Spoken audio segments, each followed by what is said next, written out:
कि किसके द्वारा, यानी वस्तु के जब ज्ञान हो जाता है, आत्म वस्तु का, भूत वस्तु का, तो उस भूत वस्तु के ज्ञान से मिथ्या वस्तु के ज्ञान की निवृत्ति हो जाती है। आत्म वस्तु के माध्यम से मिथ्या ज्ञान तो संसार की हेतु है, संसार कारण है, उसकी निवृत्ति हो जाती है। इस प्रकार से वही प्रयोजन है। यानी यथार्थ वस्तु के ज्ञान से भ्रम का ज्ञान, भ्रम ज्ञान है, मिथ्या ज्ञान है, उसकी निवृत्ति हो जाती है।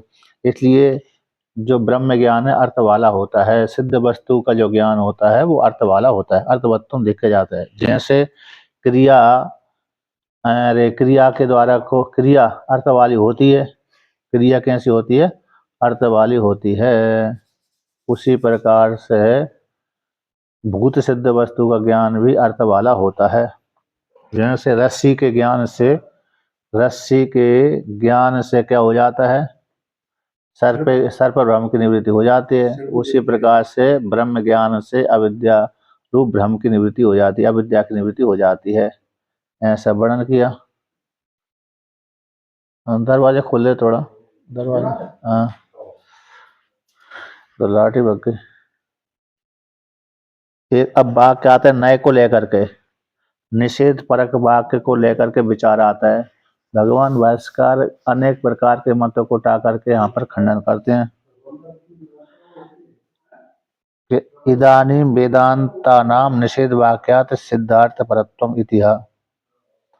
कहते हैं अब जैसे सिद्ध वस्तु, पूर्व पक्षी ने प्रश्न किया था कि जो जिसमें विधि परक वाक्यों में अर्थवत्ता होने से वो सार्थक कहलाते हैं, वो सिद्ध वस्तु का कथन अर्थ वाले होने से, यानी क्रिया का उत्पन्न करने वाले होने से वो कैसे हो जाते हैं, अर्थ वाले कहलाते हैं। ऐसे वेदांत वाक्य किसी सिद्ध वस्तु का कथन तो अकेला करते हैं, लेकिन उनमें अर्थवत्ता नहीं देखी जाती, इसलिए वो निरर्थक हो जाते हैं। ऐसे प्रभाकर मानते थे, तो कहा नहीं, रस्सी के ज्ञान से सर पे भ्रम की निवृत्ति हो जाती है, तो अर्थवत्ता देखी जाती है। इस प्रकार से दधी के द्वारा स्वर्गरूप फल की प्राप्ति, दधी का क्रिया के साथ संबंध हो जाने से स्वर्गरूप फल की प्राप्ति हो जाती है। जैसे दधी में अर्थवत्ता देखी जाती है क्रिया के साथ संबंध हो जाने से, उसी प्रकार से ब्रह्म ज्ञान भी भ्रम की निवृत्ति करने वाला होता है, इसलिए वो भी अर्थवत्ता देखी जाती है, उसमें भी अर्थवत्ता है, सार्थकता है। अब कहते हैं वेदांत वाक्य निषेध वाक्य के समान, निषेध वाक्य समान सिद्धार्थ परत्व है। जैसे निषेध वाक्य कह दिया कि ऐसा नहीं करना चाहिए, तो व्यक्ति वहां से निवृत्त हो जाता है। उसी प्रकार से वेदांत वाक्य ऐसे हैं, निषेध वाक्य के समान अर्थ वाले हैं, निरर्थक नहीं है, सिद्ध अर्थ परत्व हैं, सिद्ध वस्तु का बोध कराने वाले हैं। साथ वहां पर निषेध वाक्य ऐसे होते हैं, मात्र कह देते हैं एक कार्य मत करो, तो उसमें अर्थवत्ता देखी जाती, व्यक्ति वो कार्य करेगा स्व नरक आदि फल की प्राप्ति होगी।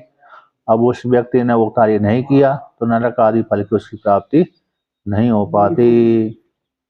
तो उसी को कहते हैं यहाँ पर अपिच ब्राह्मणो न हंतव्य इति एवं आद्या निवृत्ति ही रूपदिश्यते। कहते हैं ब्राह्मण का हनन नहीं करना चाहिए, ब्राह्मण को नहीं मानना चाहिए, इत्यादि इति एवं, इस प्रकार से निवृत्ति यहाँ पर देखी जाती है। कोई व्यक्ति राग के कारण ब्राह्मण को मानने के लिए जा रहा था, प्रवृत्त हो रहा था, लड़ाई झगड़ा हो गई होगी कहीं धन को लेकर, संपत्ति को लेकर के, तो व्यक्ति ने तलवार उठाई और मारने के लिए चला, तो उसने शास्त्र का पढ़ा, अध्ययन किया ही था, तो शास्त्र में आता है ब्राह्मण न हंतव्य, तो ब्राह्मण का हनन नहीं करना चाहिए। तो इस प्रकार से तो फिर वो रुक गया इस वाक्य को लेकर के। तो निवृत्ति उपदेश थी, यहाँ पर निवृत्ति का उपदेश किया जाता है। अब यहाँ पर निवृत्ति का उपदेश किया गया है, तो कहते न सा क्रिया, ये क्रिया भी नहीं है, मात्र उपदेश ही अकेला है कि ब्राह्मण को नहीं मानना चाहिए। तो यहाँ पर क्रिया भी नहीं है और क्रिया का साधन भी नहीं है, मात्र ज्ञान ही प्रयोग कर दिया गया, तो ब्राह्मण को नहीं मानना चाहिए, निवृत्ति का ही ज्ञान है मात्र। उसी प्रकार से ब्रह्म ऐसा है, असंग कूटस्थ परमात्मा है, तुम जीवात्मा कर्ता भोक्ता नहीं हो। इस प्रकार से उसमें भी ज्ञान के द्वारा ब्रह्म की निवृत्ति हो गई। अपने को जीवात्मा कर्ता भोक्ता मानता था, तो मैं करता हूँ, मैं भोगता हूँ, सुखी हूँ, दुखी हूँ, तो कह दिया नहीं, तुम सुखी भी नहीं हो, तुम दुखी भी नहीं हो, तुम कर्ता भी नहीं हो, तुम भोक्ता भी नहीं हो, तुम सुख स्वरूप हो, असंग हो, कूटस्थ हो। बस इतना अकेला जान नहीं है, इतने जानने से उसको भ्रम की निवृत्ति हो गई। तो उसी प्रकार क्रिया और क्रिया का साधन नहीं है। उसी प्रकार से जैसे यहाँ पर ब्राह्मण नहीं मानना चाहिए, तो निवृत्ति का मात्र ज्ञान हो रहा है, तो उस क्रिया भी नहीं हो रही और क्रिया का साधन भी नहीं है। अब पुनः और आगे कहते हैं नए का, तो यहाँ पर कहते हैं नए नए का प्रकृति के साथ संबंध हो जाने से हनन का अभाव है। नए शब्द का प्रकृति के साथ संबंध हो जाने से हनन का अभाव नए अर्थ हो जाता है। इष्ट साधनत्व, यहाँ पर कहते हैं इष्ट साधनत्व तब्यत्यादि प्रत्यार्था। इष्टशास्त्र यहाँ पर नरक आदि दुख का अभाव, तत्परिपालको हनन अभाव इति निषेध वाक्यार्था। टीका में आया है 204 नंबर पृष्ठ पे, नए का है, नए जो नए यानी नकार है, निषेध है, प्रकृति के साथ संबंध हो जाता है। किसके साथ प्रकृति है? न हंतव्या, ब्राह्मण के साथ संबंध नहीं हो, बल्कि हंतव्य जो प्रकृति हन हिंसा गत्य धातु है उसके साथ संबंध हो गया।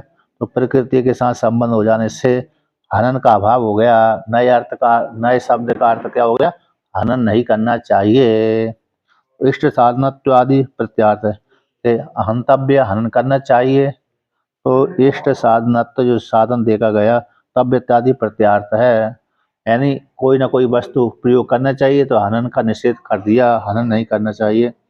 इष्ट क्या हुआ यहाँ पर? इष्ट साधन को प्राप्ति के लिए प्रत्यादि प्रयोग कर दिया धातु के साथ है। तो इष्ट साधन क्या था? नरक दुख का अभाव है, नरक के दुख का अभाव है। अब उसका पालन कर लिया, नरक के दुख के अभाव का पालन कर लिया व्यक्ति ने, तर परिपाल को, उसका सेवन करने वाला व्यक्ति ने हनन नहीं किया, तो हनन नहीं किया तो निषेध वाक्य का अर्थ हो गया ब्राह्मण को नहीं मारना चाहिए। यदि ब्राह्मण को यदि मार देता तो भविष्य काल में उसको नरक ब्रह्म हत्या लग जाती, ब्रह्म हत्या लग जाने से उसको कई बार पृथ्वी में जन्म लेना पड़ता और नारकीय दुखों का उपभोग करना पड़ता। इस प्रकार से अब आगे कहते हैं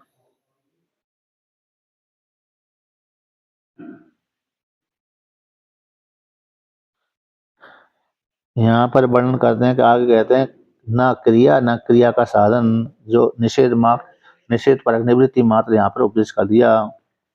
तो अक्रियार्था नाम उपदेशो अनर्थक्य चेतिति।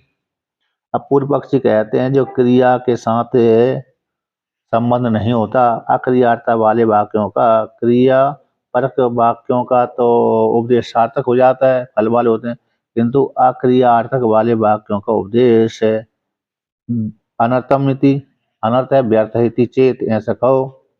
तो जैसे यहाँ पर कहते ब्राह्मणो न हंतव्य, तो ब्राह्मण का हनन नहीं करना चाहिए इत्यादि, इसमें क्रिया के साथ संबंध नहीं हो रहा।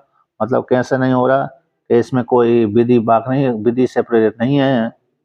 तो ब्राह्मण और न हंतव्य, ब्राह्मण का हनन नहीं करना चाहिए इत्यादि में निवृत्ति का उद्देश्य मात्र है। किसका? निवृत्ति या निषेध है, निवृत्ति या निषेध। तो निषेध के उपदेशों का अनर्थक प्राप्त हो रहा है, निषेध मात्र का ज्ञान हो रहा है।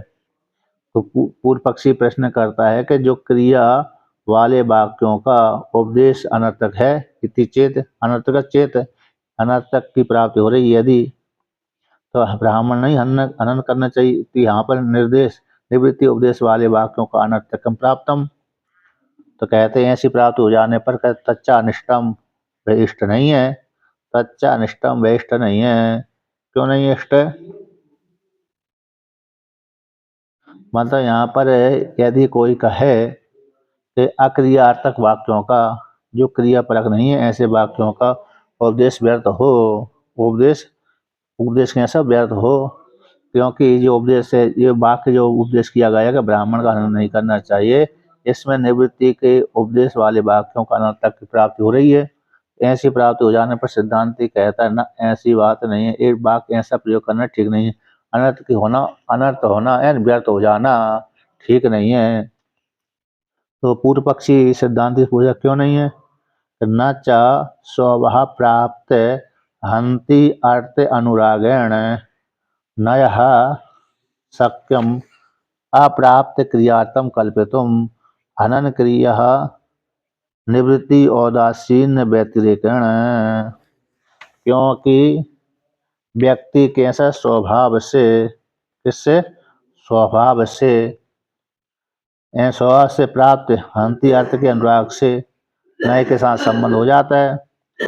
व्यक्ति राग के कारण स्वभाव से राग के कारण स्वभाव से राग से प्राप्त हंती अर्थ अनुराग से नए के साथ संबंध हो जाने से तो हनन विरोधी जो संकल्प क्रिया है उसका बोध होता है कि हनन नहीं करना चाहिए, मार देना चाहिए।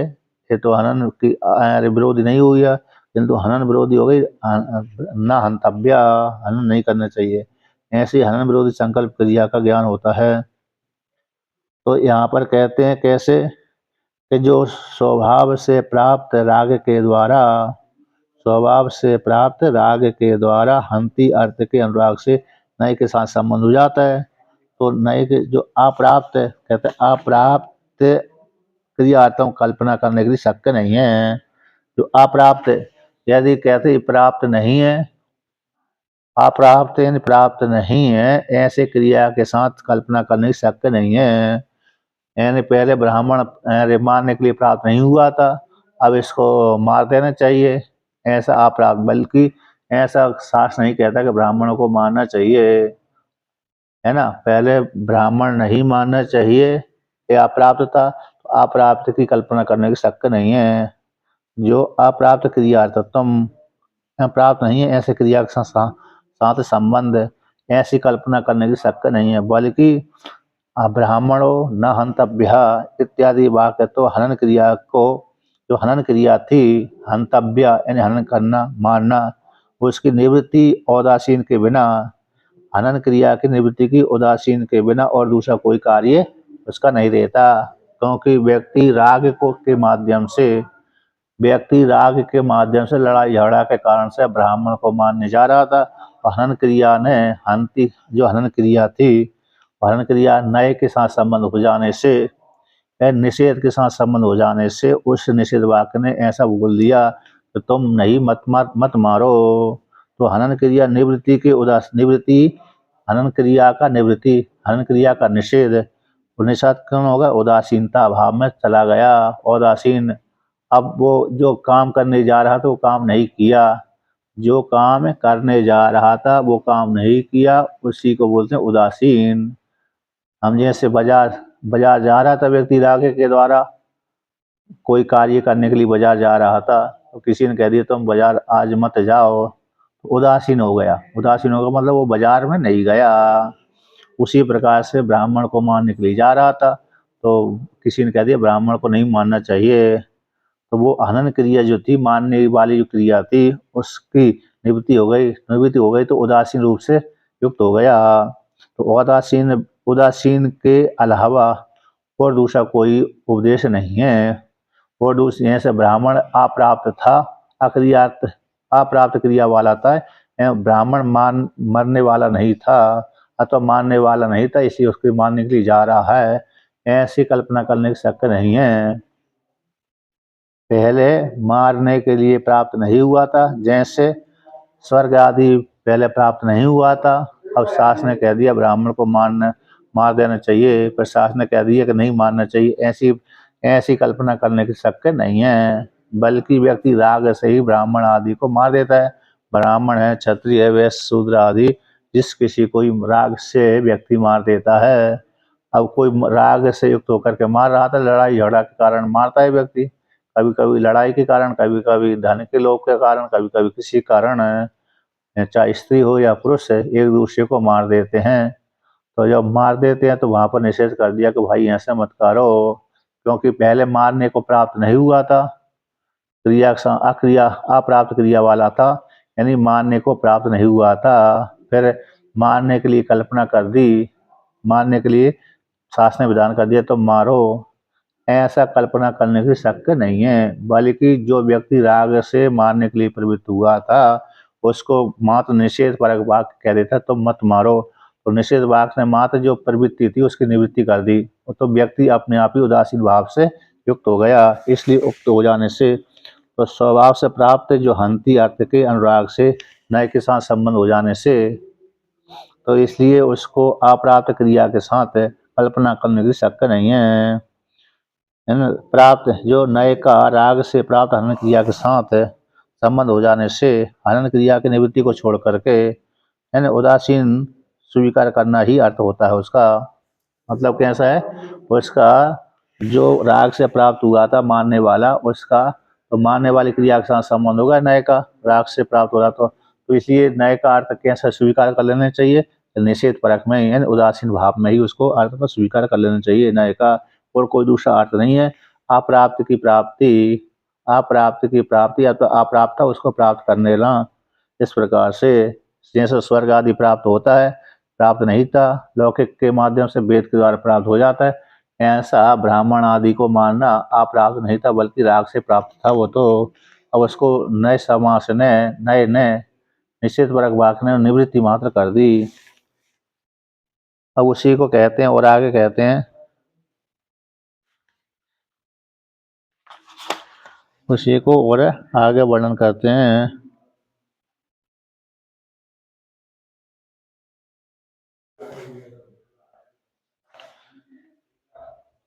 यहाँ पर विकल्प करते हैं, क्या करते हैं,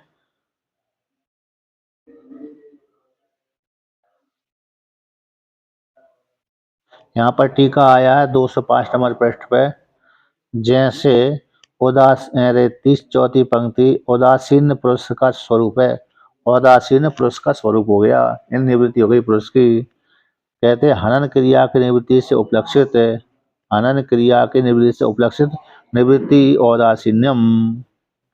हनन क्रिया हनन मानने वाला व्यक्ति था, न मानने जा रहा था तो उसकी निवृत्ति कर दी, उससे फिर व्यक्ति कैसा हो गया, निवृत्ति उदासीन वाला हो गया, आता पुरुष उदासीन हो गया, यानी हनन का अभाव, हनन का अभाव, मानने का अभाव हो गया। उससे व्यतिरिक्त, मानने से व्यतिरिक्त नए का क्रियार्थ के साथ क्रियार्थों कल्पना करने की शक नहीं है, यानी मानने के अभाव को छोड़ करके कोई दूसरा क्रिया की कल्पना करने संभव नहीं है, मानने वाली क्रिया का संबंध नहीं हो सकता, तो तुम मारो उसको।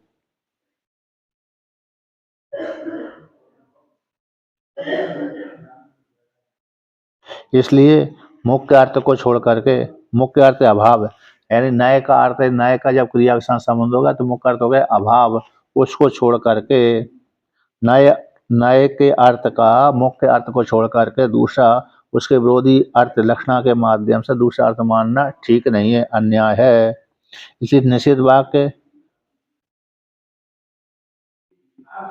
यदि निषेध वाक्य को क्रियापरक मानेंगे, अभाव पक्ष को छोड़ करके कार्यपरक मानेंगे, तो विधि विधि और निषेध वाक्य में भेद प्राप्ति हो जाने से विप्लव की उत्पत्ति हो जाएगी।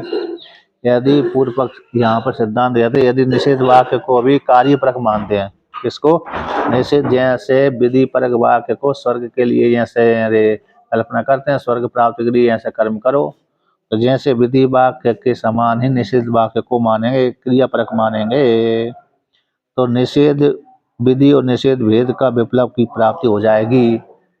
निषेध परक वाक्य में और विधि परक वाक्य में कैसे भेद है, दोनों में भेद की विप्लव की आपत्ति आ जाएगी, यानी विरोधाभास हो जाएगा, क्योंकि निषेध परक वाक्य तो यह निषेध करता है, विधि परक विधि करता है।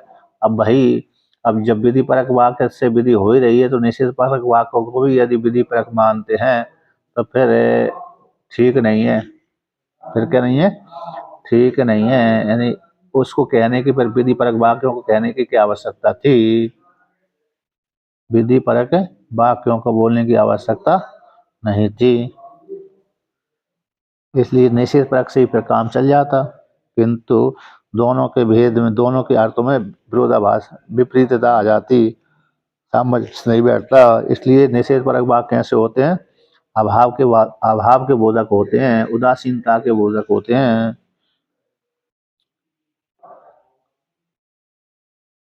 अब आगे कहते हैं,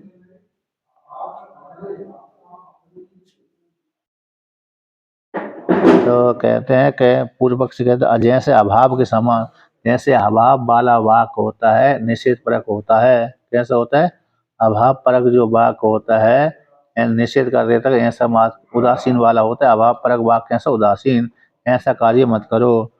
तो उससे अन्यद है, तो उससे तद अन्यद अतः विरुद्ध दोनों का नय का शक्ति क्यों न माना जाए।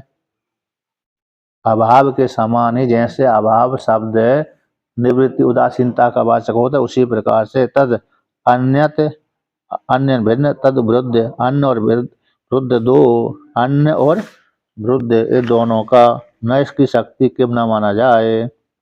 अन्न हो गया और विरुद्ध हो गया, दोनों को अन्न और विरुद्ध। उसी प्रकार अन्य इन दूसरे उससे दूसरा और विरुद्ध तद विरुद्ध उसके विपरीत में भी, जैसे तद अन्य उस व्यक्ति से भिन्न, तद अन्य यानी जो व्यक्ति है उससे भिन्न, एक अर्थ हो गया, और उससे विरुद्ध दूसरा, ये दो अर्थ नय की शक्ति को न माना जाए। ऐसे अब्राह्मण नय अन्य हो गए ना, तद अन्यत, तद अन्य यानी भिन्न, तद विरुद्ध, तद अन्य तद विरुद्ध, तद अन्य को बोलिए इससे भिन्न, तद अन्य हो गया इससे भिन्न दूसरा, उत्तर विरुद्ध उसके विपरीत है। इस देवदत्त के विपरीत यज्ञदत्त है, देवदत्त से भिन्न यज्ञदत्त है ना, और देवदत्त से विपरीत यज्ञदत्त है। इस नय की शक्ति इन दोनों में ही नय की शक्ति क्यों न माना जाए, वृद्ध में और भिन्न में।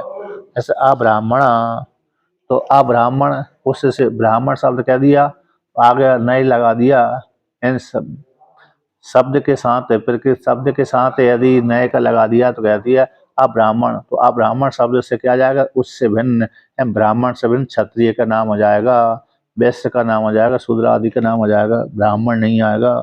अब्राह्मण आनया ऐसे प्रयोग कर दिया, अब्राह्मण आनया, तो यहाँ पर ब्राह्मण नहीं आएगा बल्कि क्षत्रिय आदि आ जाएगा।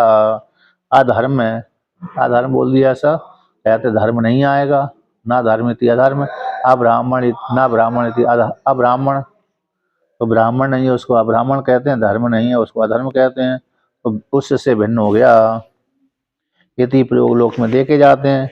तो उससे अन्न उससे विरुद्ध नय की शक्ति क्यों माना, अभावी जैसे अभाव मानते हैं उसी प्रकार से अब्राह्मण में यानी उससे भिन्न दूसरे में शक्ति, नय की शक्ति, नय का शब्दार्थ है, नय का संबंध दूसरे में क्यों ना माना जाए, है ना। नय की जो नय शब्द की शक्ति है, सामर्थ्य है, उससे भिन्न में क्यों ना मान लिया जाए। जैसे ब्राह्मण शब्द कहते हैं, ऐसे ब्राह्मण शब्द से ब्राह्मण आएगा, किंतु नए शब्द का अर्थ लगा दिया तो नए जोड़ दिया उससे, तो अब्राह्मण आ गया। तो नए ना इति नकार का समास, नए तत्व समास हो जाने से नकार लोप हो जाता है, अवस्था है, तो अब्राह्मण आ जाता है। तो ब्राह्मण नहीं है ये, तो क्षत्रिय होगा, वैश्य होगा, शूद्र होगा, ये धर्म नहीं है बल्कि अधर्म होगा इत्यादि ऐसा शब्द लोक में देखे जाते हैं। तो उसी प्रकार से अभाव के समान ऐसे मान लिया जाए, दूसरे मान लिया जाए, निवृत्ति में ना माना जाए। ये नए शब्द का अर्थ है अभाव में ना माना जाए, निवृत्ति में ना माना जाए, उदासीन में ना माना जाए। पूर्व पक्षी का कहना है, सिद्धांति का कहना है कि भाई नए शब्द का अर्थ प्रकृति के साथ जुड़ जाने से अभाव का वाचक हो गया, उदासीनता का वाचक हो गया। तो सिद्धांति की वाणी को सुन करके पूर्व पक्षी कहना चाहता है जैसे अब्राह्मण शब्द दूसरे का वाचक हो जाता है, उसी प्रकार से तो यहाँ पर भी हंतव्यों के स्थान पर न होकर के, इसका अर्थ ऐसा ना हंतव्य शब्द आए नहीं मानना चाहिए, ऐसा अर्थ ना निकाल करके ऐसा मान लेना चाहिए कि हंत क्या होना चाहिए, हनन कर लेना चाहिए, हनन कर लेना चाहिए, अर्थात जो ज्ञान है क्रियापरक मान लेना चाहिए, जो ज्ञान है क्रियापरक हो जाए, ऐसी मानने की प्राप्त यहाँ पर प्राप्त हो जाएगा। जो अब्राह्मण, जो ब्राह्मण हंतव्य, ब्राह्मण को नहीं मानना चाहिए, तो अर्थ निकाल लेना चाहिए, उससे भिन्न को मार देना चाहिए, उससे भिन्न को मार देना चाहिए, तो कार्यपरक मान लिया जाए, है ना। तो अनेक दूसरा अर्थ ले लिया जाए, विधि के द्वारा मान लिया जाए। तो कहते इति चेत ऐसा कहो, तो सिद्धांत कहते ना, अनेक अर्थ से अन्यायत्वात्, अनेक अर्थ को मानना ठीक नहीं है, उसी को लेकर के यहाँ पर वर्णन करते हैं। तो 206 नंबर पृष्ठ पे पंक्ति आती है, नयस्या एषा स्वभावो यत् स्वसंबंधिनो अभावं बोधयति इति। नए शब्द का ऐसा स्वभाव होता है, नए शब्द का ऐसा स्वभाव होता है कि अपने साथ संबंधी का, अपने साथ जिस संबंधी का संबंध होता है उसमें अभाव का ही बोध कराता है। नए शब्द का ऐसा स्वभाव होता है कि स्व यानी अपने संबंधी के साथ जिसका संबंध होता है उसमें अभाव का ही बोध कराता है। किसका बोध कराते हैं? अभाव का। अपने संबंधी पदार्थ के अभाव का बोध कराना। अपने संबंधी, तो जिस नए अपने संबंधी में सो यानी अपने संबंधी के अभाव को, अपने संबंधी के अभाव का क्या कराता है? बोध करा देता है। इस प्रकार से ये नए का स्वभाव है। नए शब्द का क्या स्वभाव है कि अपने साथ संबंध हुए उस वस्तु के अभाव का बोध करा देता है। और अभाव अभाव क्या होता है उसी को लेकर कहते हैं।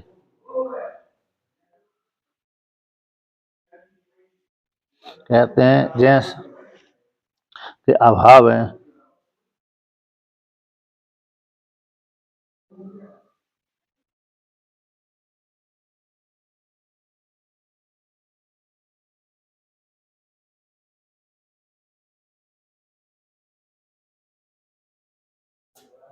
तो यहाँ पर वर्णन करते हैं।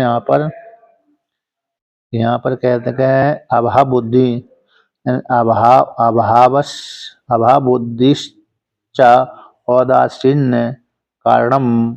जो अभाव बुद्धि है उदासीनता में ही कारण हेतु बनती है। नए शब्द का स्वभाव है कि अपने साथ संबंध हुए पदार्थ के अभाव का बोध कराते हैं। और अभाव बुद्धि किसको कहते हैं?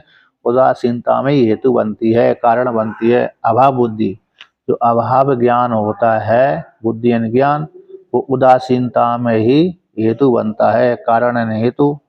कि ऐसा मत करो, मैं ये कार्य नहीं करूँगा, मैं अब बाजार में नहीं जा रहा, मैं ये सामान नहीं लाऊंगा, मैं ये कार्य नहीं करूँगा, तो उदासीनता में ही कारण बनती है। अभाव बुद्धि, निषेध बुद्धि यानी अभाव बुद्धि उदासीनता में ही हेतु बनती है।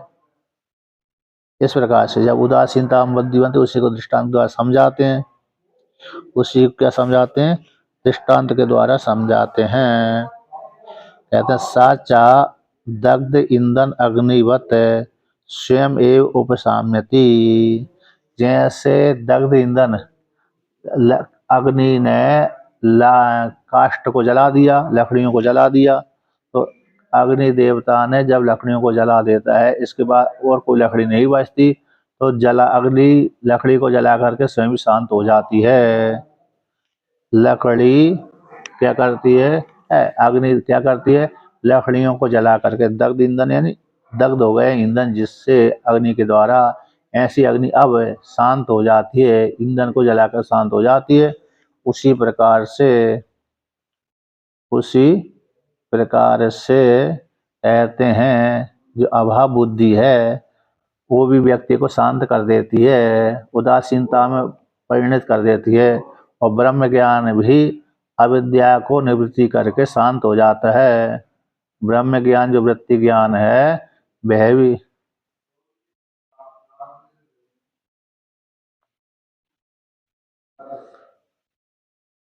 हाँ,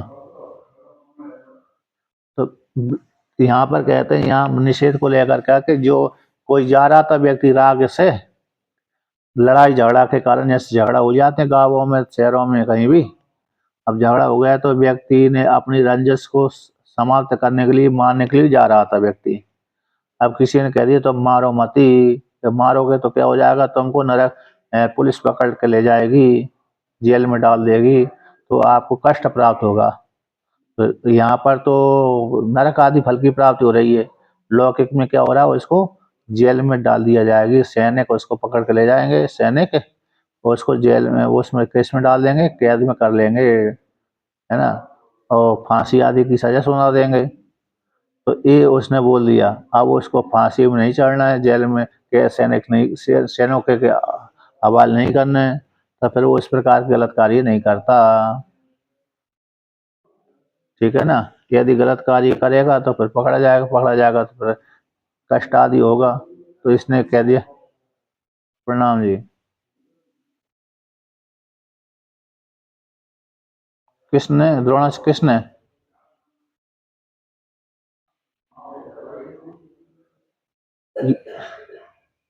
युद्ध की चर्चा नहीं है ना यहाँ पर। युद्ध युद्ध में तो ब्राह्मण है, युद्ध क्षेत्र में कोई भी गया हुआ है युद्ध में, तो वो ब्राह्मण हो, क्षत्रिय हो, वैश्य हो, शूद्र कोई भी हो, वहां पर तो आप मार सकते, स्त्री को भी मार सकते, पुरुष को भी मार सकते हैं। युद्ध में तो स्त्रियों ने पुरुषों के साथ युद्ध किया ही है, तो वहां स्त्रियां भी मारी जाती है, पुरुष भी मारे जाते हैं।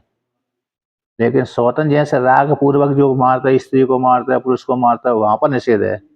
युद्ध तो एक युद्ध क्षेत्र है, ठीक है ना।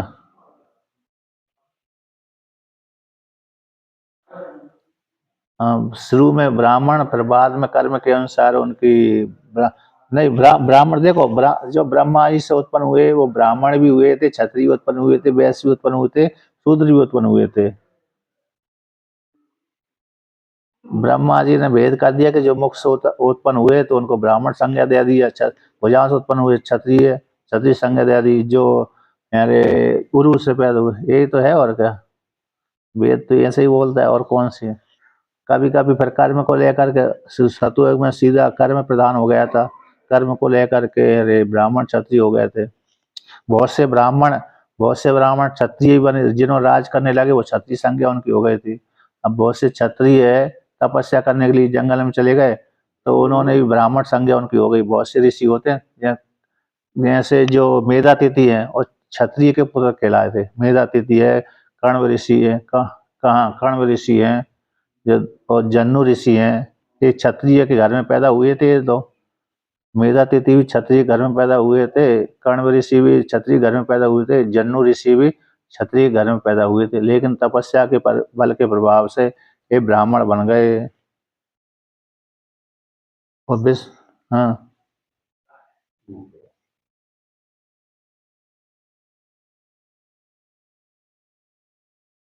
हाँ,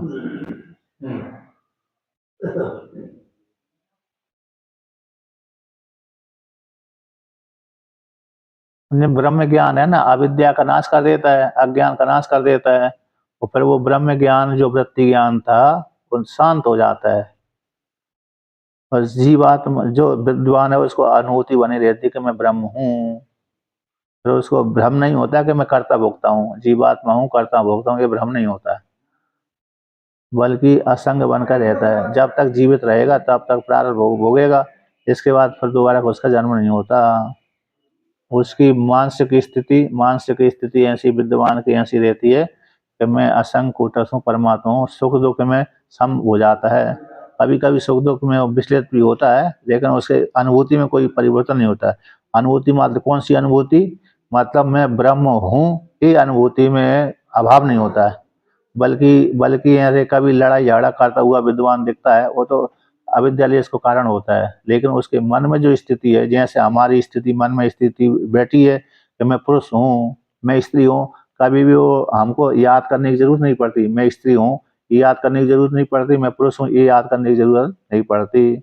और मैं ब्राह्मण हूँ, क्षत्रिय हूँ, वैश्य हूँ, शूद्र हूँ, अथवा साधु हूँ, ये याद करने की जरूरत नहीं पड़ती। वो बैठ चुका है मन में अनुभूति, एक बार अनुभूति हो गई।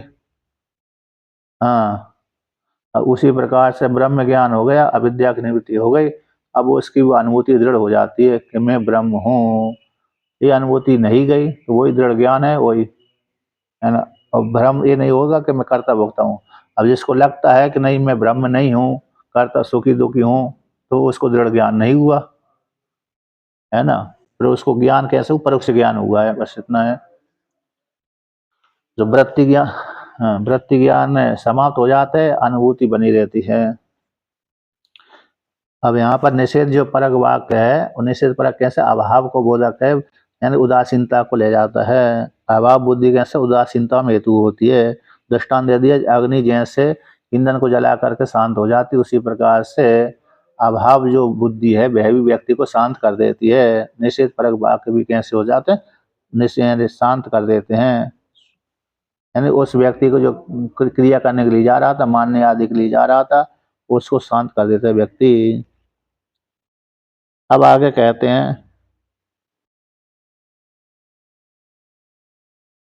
अब ये नए के कई 6 अर्थ यहाँ पर दिए। नए के सादृश्य को लेकर के, अभाव को लेकर के, अन्यत्व को लेकर के, अल्पता को लेकर के, अप्रकाशत्व को लेकर के, विरोध को लेकर के, ये नए के 6 अर्थ होते हैं। तत्सादृश्यम अभावश्च तद अन्यत्वम तद अल्पता अप्राशस्त्यम विरोधश्च नए अर्थ सट प्रकृतिता। इससे सादृश्य उसके जैसा नहीं है, अभाव है, ब्राह्मण नहीं मानना चाहिए, अभाव हो गया। तो यहाँ दृष्टान दिए, जो इच्छु नहीं, इच्छु के जैसे, गन्ना नहीं है किंतु गन्ने के जैसा दिखता है, अन्यत उससे भिन्न है, ब्राह्मण अब्राह्मण उससे भिन्न हो गया, तद अल्पता उसके जैसा, थोड़ा घट घड़े से भिन्न है, अल्पता यानी अनुदरम, अल्पता है ना अनुदरम, दृष्टान दिया अनुदरम, कि इसका पेट है ही नहीं है, उधर इसका है ही नहीं है, पेट है ही नहीं है। अप्राशस्त प्रशस्त का अभाव है, और विरोध इससे विपरीत है ना। अप्राशस्त काल कार्य, विरोध जैसे अधर्म है, धर्म का अधर्म के साथ विरोध होता है, इत्यादि ये 6 नए के अर्थ होते हैं। अब यहाँ पर कहते हैं दो नए के 2 अर्थ विशेष होते हैं कि नए का जब क्रिया के साथ जुड़ता है तो उसका अर्थ अलग होता है, जब शब्द के साथ जुड़ता है नया अर्थ तब उसमें दूसरा अर्थ हो जाता है। जहाँ पर क्रिया प्रधान होती है तब उसमें प्रसज्य प्रतिषेध होता है, यानी निषेध, मतलब यहाँ पर कहते हैं क्रिया में, यानी निषेध वाली, निषेध यहाँ पर विधि में, विधि की प्रधानता होती है, वहाँ पर पर्युदास लक्षण कहलाता है, और जहाँ पर निषेध में प्रधानता होती है वहाँ पर प्रसज्य प्रतिषेध होता है। नए के 2 अर्थ होते हैं, लक्षण दिया है 207 नंबर पृष्ठ पे, एक पंक्ति दूसरी पंक्ति। अप्राधान्यम विधिर यत्र प्रतिषेधे प्रधानता प्रसज्य प्रतिषेधो असौ क्रिया सह यत्र नया। जहाँ पर विधि गौण है, यानी एक कर्म करो, एक कार्य करो, स्वर्ग की प्राप्ति करना है तो एक कार्य करो, ऐसी जो विधि है उस विधि में प्रधानता नहीं है, बल्कि कहाँ पर है, जब प्रतिषेध में प्रधानता है। ये तुम कलंजय न भक्षेत, ब्राह्मणों न हंतव्यम, स्त्रीम न हन्यात, स्त्रीम न हन्यात, स्त्री को नहीं मारना चाहिए, ब्राह्मण का हनन नहीं करना चाहिए, कलंजय भक्षण नहीं करना चाहिए। तो यहाँ पर प्रतिषेध में प्रधानता है ये वाक्य। तो कहते हैं इसको यहाँ पर निषेध में, यानी प्रतिषेध में, निषेध में प्रधानता है, विधि में गौणता है। तुम ये कार्य करो, ये कार्य स्वर्ग के लिए कार्य करो, मेरे शिवलोक के लिए कार्य करो, तो इसमें गौणता है, लेकिन निषेध में प्रधानता है, तो उसको बोलना इसे तो कहते हैं प्रसज्य प्रतिषेध कहते हैं। असव क्रिया के साथ यत्र, जहाँ पर न्याय का साथ संबंध होता है, क्रिया के साथ, जहाँ पर क्रिया के साथ न्याय का साथ संबंध होता है, और निषेध में ही प्रधानता है, विधि में गौणता है, उसको बोलते हैं प्रसज्य प्रतिषेध। तो यहाँ पर ब्राह्मण होना हंतव्य, तो न हंतव्य में हंतव्य जो विधि है, विधि वाक्य तव्य प्रत्यय आज्ञार्थ में होता है, हंतव्य हनन करना चाहिए, तो यहाँ पर निषेध कर दिया न हंतव्य, हनन नहीं करना चाहिए, तो निषेध में प्रधानता हो गई, इसमें हो गई निषेध में प्रधानता हो गई, इसको बोलते हैं प्रसज्य प्रतिषेध। तो हंतव्य बोल रहे थे तो प्रधान विधि में प्रधानता हो जाती, जैसे स्वर काम अजेता है ना, स्वर काम अजेता, यहाँ पर विधि की प्रधानता है, विधि की प्रधानता है तो यहाँ विधि वाक हो गया। अथवा ब्राह्मणो हंतव्य, ब्राह्मणो हंतव्य है ना, तो अब्राह्मण हंतव्य, अब्राह्मण हंतव्य, जो ब्राह्मण है उसको नहीं मार, लेकिन दूसरे को मार देना चाहिए। अब्राह्मण हंतव्य ऐसा प्रयोग करेंगे, ब्राह्मण को मत मारो लेकिन दूसरे को मार देना चाहिए। तो यहाँ पर है नए अर्थ है, कैसे हो गया, इसमें विधि, विधि वाक्य में प्रयोग हो गया, विधि अर्थ में यानी मान्य अर्थ में प्रयोग हो गया, लेकिन ब्राह्मण को छोड़कर दूसरे को।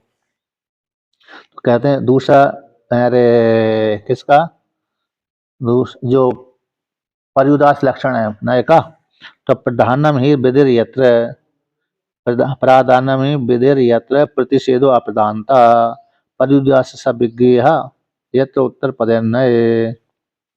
कहते हैं जहाँ पर विधि की प्रधानता है और प्रतिषेध में गौणता है, निषेध परक वाक्य में निषेध में गौण है और विधि में प्रधानता है, उसको जहाँ पर उत्तर पद के साथ संबंध होता है। उत्तर पद के साथ जहाँ पर नय का साथ संबंध होता है वहां पर पर्युदास लक्षण कहलाता है नय का, उसको पर्युदास है। मतलब जैसे जहाँ पर विधि की प्रधानता है और प्रतिषेध में गौणता है, प्रतिषेध वाक्य में गौणता है और विधि वाक्य में प्रधानता है, और वहां पर नए शब्द का संबंध है उत्तर पद के साथ है, आगे के साथ तत्पुरुष समास के लेकर के, तो उसको पर्युदास प्रतिषेध कहते हैं। तो अब्राह्मण है, तो अब्राह्मण, तो अब्राह्मण आनया, जैसे अब्राह्मण आनया, अब्राह्मण हंतव्या, ठीक है ना। अब्राह्मण आनया, तो ब्राह्मण अब्राह्मण ले आइए। तो यहाँ पर कैसा है, उत्तर पद अब्राह्मण, तो उत्तर पद हो गया ब्राह्मण, तो नय न ब्राह्मण इति अब्राह्मण, न का संबंध उत्तर पद के साथ है, ब्राह्मण के साथ संबंध है, तो अर्थ हो गया निषेध परक वाक्य तो है लेकिन उत्तर पद के साथ संबंध है। नए शब्द का अर्थ निषेध हो गया, तो यहाँ पर उत्तर पद के साथ संबंध हो जाने से तो उत्तर पद यानी ब्राह्मण, तो क्या हो जाएगा, अर्थ क्या निकलेगा कि ब्राह्मण को छोड़ करके दूसरे व्यक्ति को ले आइए। अब्राह्मण आनया, जैसे पीताम्बर आनया, पीताम्बर पीले वस्त्र जिसने देखे उसको पीताम्बर बोलते हैं, उसको कहते हैं मथुरा अदृष्टम आनया, जिसने मथुरा, अच्छा वहां पर दूसरा अर्थ हो गया। तो कृष्ण मान अकृष्ण मानया, अकृष्ण मानया, अपीताम्बर आनया, ऐसा प्रयोग कर देंगे। और पीले कपड़े जिसने पहने हुए हैं उस व्यक्ति को मत लाइए। आप अपीताम्बर अपीताम्बरम आनया, ऐसा प्रयोग कर दिया। तो जिसने पीले वस्त्र पहने हैं ऐसे व्यक्ति को मत लाइए, जिसने दूसरे कपड़े पहने वस्त्र पहने उस व्यक्ति को ले आइए, है ना। दूसरे कपड़े यानी अब्राह्मण शब्द कह दिया तो ब्राह्मण मत लाइए बल्कि क्षत्रिय आदि को ले आइए। आप पीताम्बर आनया ऐसा प्रयोग कर दिया, तो पीले वस्त्र जिसने पहने उसको मत लाइए, दूसरे वस्त्र वाले को ले आइए। तो यहाँ पर उत्तर पद के साथ नए के साथ संबंध होता है, विधि की प्रधानता है, निषेध में गौणता है, तो ऐसे उसको पर्युदास लक्षण बोलते हैं। तो यहाँ पर तो कैसे हो गया, न ब्राह्मणो न हंतव्या, ये प्रसज्य प्रतिषेध है। कैसा प्रसज्य प्रतिषेध, क्योंकि व्यक्ति राग से ब्राह्मण को मानने वाला था, ब्राह्मण है, क्षत्रिय है, वैश्य है, शूद्र है, बिना युद्ध के, जिसके बिना युद्ध के जो मारता है उसको राग से मारता है। जैसे जमीन को लेकर के व्यक्ति बिना युद्ध के मारता है ना। जमीन को लेकर के जैसे व्यक्ति चोरी करते हैं ना, तो चोरी करने व्यक्ति गए तो वहां पर व्यक्ति, अरे कैसे युद्ध से थोड़ी मार रहा है, बल्कि वो तो वहां पर व्यक्ति चोरी के उद्देश्य से मार रहा है कि मैं पकड़ा जाऊंगा, तो मेरे को पकड़ लेंगे तो सोते समय या तो किसी भी काल से किसी भी अस्त्र के द्वारा मार देता है व्यक्ति को। और जहाँ पर चुनौती को दे करके मारा जाता है, आओ मैं तुम्हारे साथ युद्ध करता हूँ, आमने सामने जाओ, चाहे एक हो, चाहे दो, चाहे 10 हो, चाहे 20 हो, चाहे दो टोलियां हों, तो यहाँ पर चुनौती को दे करके मारा जाता है, वो युद्ध होता है। तो फिर वहां पर ब्राह्मण क्षत्रिय नहीं देखा जा सकता, किंतु यहाँ पर एक व्यक्ति को पकड़ लिया, 10 व्यक्ति हैं, एक व्यक्ति को पकड़ लिया, तो फिर वो तो वहां पर हत्या की कोटि में जाता है, इस प्रकार से। तो यहाँ पर कहते हैं तो ब्राह्मणों न हंतव्या, इस वाक्य में कौन सा प्रसज्य प्रतिषेध है, क्योंकि व्यक्ति राग से ब्राह्मण को मार रहा था, अब उसमें निषेध कर दिया कि ऐसा मत करो, नहीं तो नरक फल की प्राप्ति होगी। तस्मात प्रसक्त, उसी को कहते हैं 207 नंबर पृष्ठ पे, तस्मात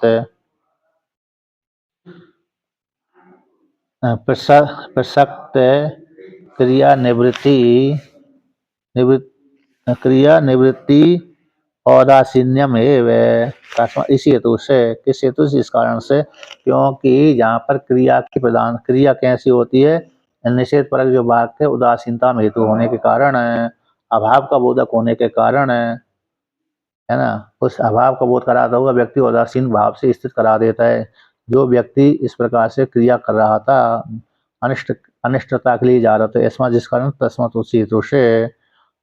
तो प्रसक्त जो क्रिया की निवृत्ति, प्रसक्त कौन थी, ब्राह्मण को मारना, प्रसक्त यानी प्राप्ति, तो प्राप्त क्रिया की, यानी व्यक्ति राग से युक्त होकर के ब्राह्मण को मारने के लिए जा रहा था, इसलिए प्रसक्त क्रिया, उस क्रिया की निवृत्ति, निवृत्ति ये कैसे उदासीन है। अब जो मारने जा रहा था उसको क्या कर दी, उसी उदासीनता भाव में कर दिया, उदासीन भाव से स्थित करा दिया, तो आ गया ब्राह्मणों न हंतव्य। तो ब्राह्मण को नहीं मारना चाहिए, क्योंकि राग से ब्राह्मण को मारने जा रहा था, तो ना लगा दिया, तो न हंतव्य, नहीं मारना चाहिए। इत्यादि वाक्यों में प्रतिषेध प्रतिषेधार्थम मन्यामहे, तो निषेध में ही इन वाक्यों को मान लेना चाहिए। तो निषेध वाक्य से उदासीनता को लेकर के। यहाँ पर 208 नंबर पृष्ठ पे, अरे 1 2 3 4 5 छठी पंक्ति में, जैसे अग्नि ईंधन को जलाकर शांत हो जाती है, एवं इसी प्रकार से नय का जो अर्थ है अभाव बुद्धि है। अनन आदि में जो इष्ट साधनत्व भ्रांति मूलक था, अनन आदि में इष्ट का साधनत्व भ्रांति मूलक, भ्रांति कारण वो मारने जा रहा था, मैं इसको मार दूंगा तो ठीक रहेगा, तो राग के द्वारा राग राग के माध्यम से मारने जा रहा था। तो उसी प्रकार जब निषेध कर दिया, तो ईंधन को दग्ध करके जैसे अग्नि शांत हो जाती है, उसी प्रकार से, और निषेध ने निश्चित कर दिया, निषेध नकार ने नहीं मानना चाहिए। राग नाश हो जाने पर कुतः प्रच्युति थी भावा, व्यक्ति का जब राग समाप्त हो जाता है तो नहीं मानना चाहिए, तो राग समाप्त कर दिया वहां पर, फिर कैसे मारेगा। जैसे किसी कोई व्यक्ति की शत्रु है, कोई व्यक्ति, अरे जब किसी के साथ झगड़ा हो जाता है, तो तुम अस्त्र शस्त्र से मत मारो, बल्कि सैन याग के द्वारा उसको मार दो। तो व्यक्ति सैन याग के द्वारा मारने के लिए प्रवृत्त होगा, तो सैन याग 1 दिन में 2 दिन में तो होगा नहीं, मतलब सैन याग करेगा तो वो 2-4 दिन में, 4-5 दिन में जाएगा, उतनी देर तक तो 1 दिन में ही मारण क्रिया, मतलब सैन याग, हाँ मारण क्रिया कहलाती सैन याग। ऐसे व्यक्ति ने, ऐसे हम किसी से बदला नहीं ले सकते, हमारा शत्रु बलवान है तो हम सैन्य याग के द्वारा मार सकते हैं, ऐसे लड़ने जाएंगे तो हमको मार देगा, लेकिन सैन्य याग के द्वारा हम मारेंगे तो पता ही नहीं पड़ पाएगा उसको कि हमने मारा है। जैसे मारण प्रयोग वाले है, सैन दृष्टांत, जैसे सैन पक्षी को ऊपर से आकाश मार्ग से छोटे छोटे पक्षियों के ऊपर झपटता है, उसी प्रकार से सैन्य याग के द्वारा शत्रु अपने आप ही मारा जाता है।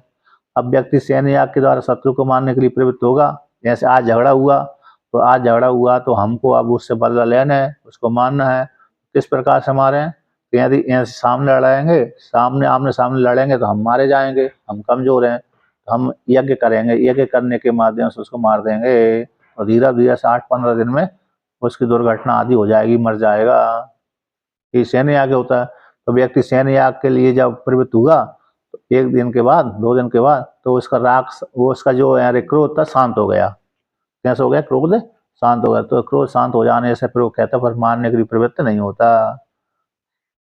नहीं तो जैसे हथियार के द्वारा मारता है व्यक्ति, उसमें उसमें तो क्रोध बना रहता है ना, लेकिन सैन्य याग के द्वारा जब प्रवृत्त होता है तो उसको विचार आ जाता है, अरे ये मारना ठीक नहीं है, ये करना ठीक नहीं है।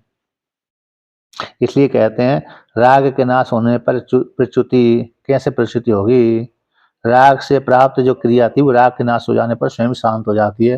राग से प्राप्त जो क्रिया थी राग के नाश हो जाने पर शांत हो जाती है। उसी प्रकार से व्यक्ति जब क्रोध शांत हो जाता है तो फिर ब्राह्मण आदि को नहीं मारता, है ना। यदि मारेगा तो फिर उसका क्या हो जाएगा? वही अर्थ होगा, मंत्र नरक आदि फल की प्राप्ति होगी। अब आगे कहते हैं,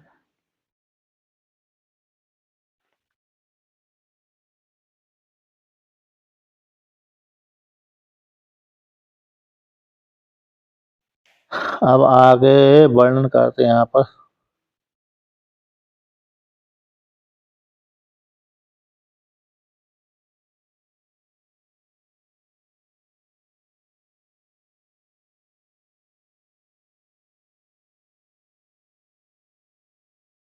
यहाँ पर कई सही अर्थ किए हैं, अन्य विरुद्ध। जैसे एक वाक्य आता है, अरे यहाँ पर तस्य बटोर व्रतम, उस बटू का व्रत है, तो अनुष्ठेय क्रियावाची व्रत शब्द के द्वारा कार्यक्रम कर दिया। मतलब उस ब्रह्मचारी का एक व्रत है, उसने व्रत लिया, तो व्रत करेगा तो कोई अनुष्ठान आदि क्रिया करेगा, तो अनुष्ठेय क्रिया का वाची, अनुष्ठेय क्रिया का जब वाची व्रत शब्द के द्वारा वो कार्य को उपक्रम करता है। तो एक वाक्य आता है, एक वाक्य कौन सा आता है, न इच्छेत उद्यंतम आदित्यम, या सूर्य को उदित होता हुआ मत देखो। प्रजापति व्रत है, प्रजापति व्रत इसके द्वारा ब्रह्मचारी का व्रत है, तो ऐसा फिर वो जब व्रत हैगा तो कोई ना कोई क्रिया करेगा। तो उसी के अंतर्गत एक वाक्य आता है कि सूर्य भगवान को न एक चेता उद्यंतम आदित्यम, कि सूर्य भगवान जो उदित होते हैं उसको मत देखो, उदित हुए सूर्य को मत देखो, उदित होते हुए सूर्य को मत देखो। तो यहाँ पर अब ईक्षेता, ईक्षेता यानी ईक्षण क्रिया, इसके साथ नय का साथ संबंध है ना। ईक्षेता उद्यंतम आदित्यम, ईक्षण क्रिया कहते ईक्षण क्रिया ईक्षित यानी उदित होती है सूर्य को देखो। अब इसका विरोधी कौन हो गया, न ईक्षेता, ईक्षण मत करो, मत देखो, यानी ईक्षण विरोधी संकल्प क्रिया लक्षण अंगीकार कर लिए गई है। अर्थात जो नए के साथ है, ईक्षण के साथ संबंध हो गया, ईक्षण विरोधी क्रिया के साथ स्वीकार कर लिया, तो ये गो नहीं है, ये सुर नहीं है, ये धर्म नहीं है इत्यादि। नाम धातु के साथ है, धातु के साथ है, कैसे, नाम धातु, तो नाम धातु अर्थ युक्त है, धातु अर्थ के साथ युक्त नय का प्रतिषेध यहाँ पर कहते हैं, यहाँ पर नाम धातु अर्थ का नाम धातु है ना, नाम धातु अर्थयुक्त नय का प्रतिषेध के साथ संबंध नहीं है, प्रतिषेध वाक्य के साथ संबंध नहीं है। नय जो शब्द था प्रतिषेध वाची का योग नहीं होने से अन्य के साथ विरुद्ध लक्ष्य उसका अर्थ निकल रहा है, विरुद्ध अर्थ निकल रहा है। ईक्षण जो कर रहा था व्यक्ति न ईक्षेता, यानी विरुद्ध अर्थ में ऐसे जो क्रिया कर रहा था उस अर्थ में प्रयोग किया जा रहा है। तो इसलिए विशेष उदासीन भाव में नहीं है। यद्यपि निषेध शब्द का अर्थ उदासीन होता है, लेकिन विरुद्ध अर्थ निकल रहा है। अर्थ का है नए शब्द का अर्थ कैसे निकल रहा है, अन्य अन्य विरुद्ध लक्ष्यत्व ही आ रहा है कि उदित होती सूर्य को मत देखो। यदि व्यक्ति उदित होती सूर्य को देखेगा तो संध्या बंधन कब करेगा। कोई व्यक्ति उदित हुए सूर्य को देखता है तो इसका अर्थ हो गया सूर्य बंधन, वो संध्या बंधन नहीं कर रहा। तो अर्थ है कि उदित हुए सूर्य को मत देखो। तो ये व्रत है कि मैं सूर्य उदय होने से पहले संध्या बंधन कर लूंगा, और संध्या बंधन कर लूंगा, सूर्य उदित हो रहा है उस काल में ही करता रहूंगा। तो मतलब ब्रह्म मुहूर्त में उठ करके व्यक्ति संध्या बंधन कर लेता है इत्यादि। तो यहाँ पर इस जो नए शब्द का अर्थ है किस अर्थ में है, कहते अन्यत्र अर्थ में, विरुद्ध अर्थ में है। तो यहाँ पर भी कहें विरुद्ध अर्थ हो जाने पर तो उदासीन प्रतिषेध के लिए ही माना जाता है। किसके अर्थ में, प्रतिषेध के लिए। तो उदित हुए सूर्य को मत देखो, तो निषेध, तो यहाँ पर सूर्य को नहीं देखा, लेकिन अर्थ क्या निकलेगा कि विरुद्ध अर्थ में, यानी अभाव में नहीं, मतलब अभाव में होता हुआ भी विरुद्ध अर्थ आ रहा है। इससे भिन्न जो क्रिया कर रहा था यानी संध्या बंधन आदि करेगा, लेकिन सूर्य को नहीं देखेगा, लेकिन संध्या बंधन उस काल में करेगा। तो अभाव है, सूर्य को देखने का अभाव कर दिया। इसको देख लिए, सूर्य का देखने का अभाव यहाँ पर हो गया।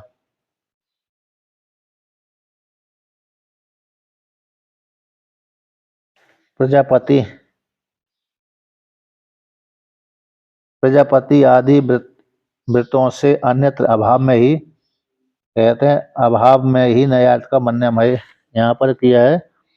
ऐसे प्रतिषेध का वाची का योग न होने से अन्य विरुद्ध लक्षणत्व, इन वाक्यों के द्वारा एतेभ्य प्रजापति व्रतों से अन्यत्र अभाव में ही नयार्थ का मन्यमय। तो प्रसज जो ब्राह्मण है, तो यहाँ पर तो यहाँ पर ब्राह्मणों न हंतव्य, यहाँ पर प्रसज प्रतिषेध है, और यहाँ पर न एक चेत उद्यंतम आदित्यम इत्यादि इस वाक्यों में तो कैसे जो प्रजापति व्रत है इत्यादि अन्य विरुद्ध, अन्य अर्थ में, किस में अर्थ में, अन्य और विरुद्ध अर्थ में है। किंतु ब्राह्मण न हंतव्य इस वाक्य में कैसा है, इस वाक्य में तो जो नए शब्द का प्रकृति के साथ स्पष्ट हो जाने से अभाव का ही बोधक होता है।